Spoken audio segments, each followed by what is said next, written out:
అప్పుడు అడవిలో ఒక నక్కుండేది.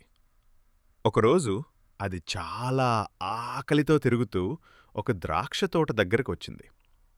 అక్కడ అది పెద్దగా, రసపూరితంగా కనిపించే ద్రాక్ష పళ్ళ గుత్తిని చూసింది. నక్కకు వాటిని తినాలని చాలా కోరిక కలిగింది. అది మొదట చిన్న దూకులు వేసింది. కాని ద్రాక్షలు దొరకలేదు. తర్వాత మరింత ఎత్తుగా దూకింది. తన శక్తి అంతా ఉపయోగించింది. కానీ ప్రతిసారీ అది విఫలమైంది.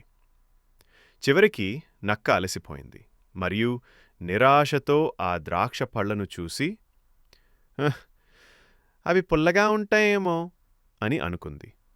ఆ తరువాత అది అక్కనుండి వెళ్ళిపోయింది. నీతి: మనకు దొరకని లేదా అందని వస్తువులను మనం తక్కువగా భావించడం సులభం.